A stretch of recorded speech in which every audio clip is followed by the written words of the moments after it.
50 plus hours over a 5-day span of 4K recording with the Sony A7 IV. I've pushed the camera to where it can record over 2.5 hours on a single take and as fast as 10 minutes. The story of my life. The Sony cameras are for stills photography first. However, for video, they can overheat because of their small bodies. The easiest thing you can do to prevent overheating is to simply pull out your LCD monitor. Even if it's ajar, it's going to make a difference. Heat radiates from this back panel the most. It gets warm on the body, it gets warm on the lens. However, the heat tries to go pull it and swing it all the way out. How are you going to power the camera? Is it going to be through battery or is it going to be through USB-C? It makes a lot of difference and you'll see later in the video. Another thing you could do is the bit rate. As you can see right here, you have 30, 50, 100 megabits per second. A lower bit rate means that the camera is going to write less to the cards and therefore it's not going to heat as much. And related to that is that when you're using the cards, if you write to only one card at a time, that effectively lowers your bit rate, because if you're writing 100 megabits to 2 cards at a time, that would be 200 megabits per second of writing. But if you're only writing to one at a time, then you're only writing 100 megabits per second. 70 degrees. That'll be the temperature used for the indoor test. For this particular test with the screen closed, the camera wasn't getting very hot. You could put your hand next to the LCD and the heat radiation wasn't there until you pulled open the screen and then you put your hand next to the body. You can feel the heat radiate. The camera lasted for nearly 40 minutes with 4K 60 XAVC HS, 150 megabits per second. Why that matters will be explained later in the next portion. Using the camera with the screen ajar, it doesn't have to be ajar by much, maybe an inch or so. You can get it to last much longer. In this testing scenario, I was able to max it out at 1 hour of recording, powered by USB-C. Lastly, with the screen all the way open, I couldn't overheat it. I just let it run its course until the battery depleted all the way, and that was around an hour and 30 minutes. The longest take I could do with USB-C power with the screen ajar versus the screen open all the way was I could get around an hour and 10 minutes with the screen ajar, but open all the way, I can get over 2 hours and 30 minutes. So if you want total max performance, you'll have to open the screen all the way. If over an hour is good enough for you, then you can just leave it ajar and you don't have to bother swinging it out all the way.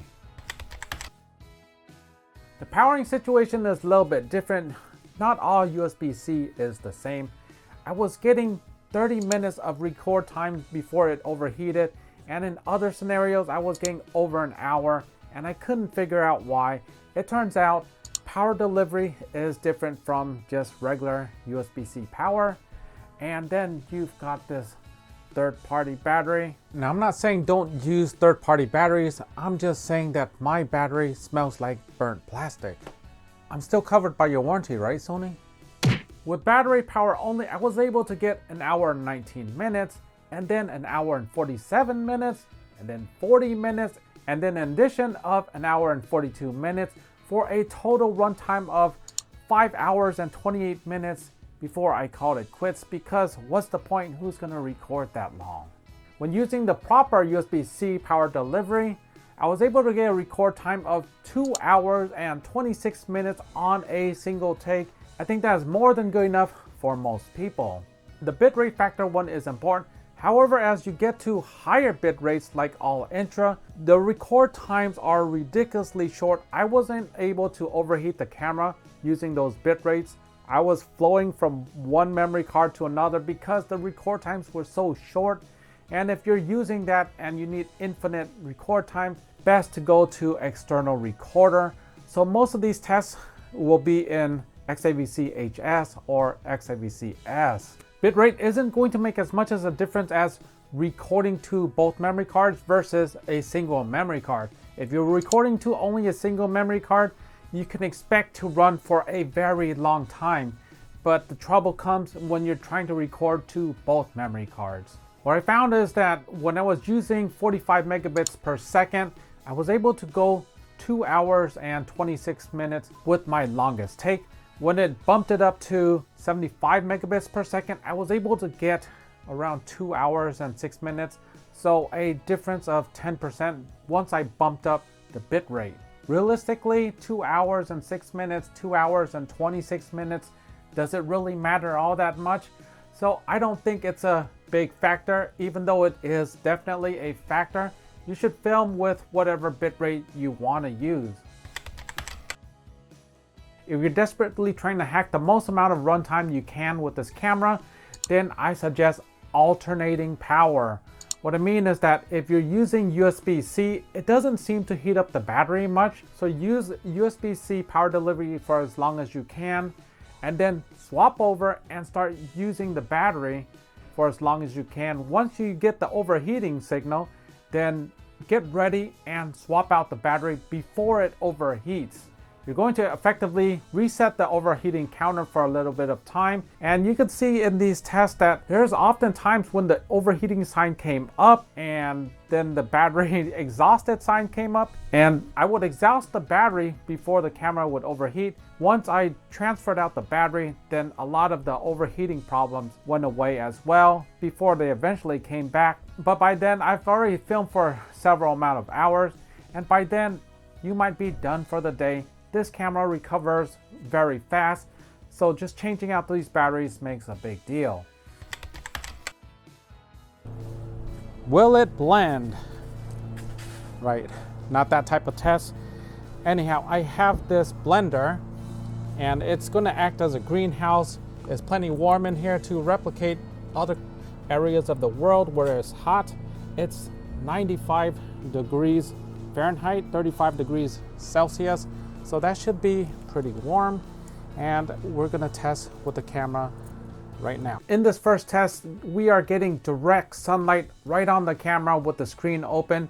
Dual recording 4K 60, the camera lasted for 10 minutes and 30 seconds. That overheated way too fast, and this time around, we're gonna do something different. We're gonna give it some shade. And how long do you think it'll last with it? We have a 12-ounce bowl and a face mask. Let's just give it some shade. All right, now we've got twinsies. Both cameras, well, this one's always had the shade. Now this one has it too, and we're gonna see how long it's gonna last. In this next test, I was able to get marginally better results with some protection. It's not a whole lot, it's 10 minutes and 58 seconds, so you're still at a fairly low limit. With this last test, I threw everything at the camera to try to get the longest record time. First, the screen is open. Secondly, the bit rate is low. Thirdly, we're using single card recording. And of course, we have this cover for protection from the sun. And I was able to get 18 minutes of record time. Oh, by the way, it's 24p, not 60p. So I was doing 4K 24 instead of 60. A more reasonable frame rate for long continuous shoots. When it comes to very warm weather and extended running times, I think this is what you can expect from this camera.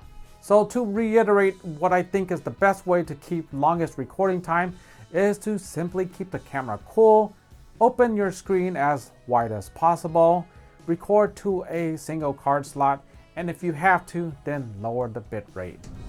Hope you enjoyed the video and that it made sense and didn't bore you to tears. Thanks for watching and see you on the next one. Take care.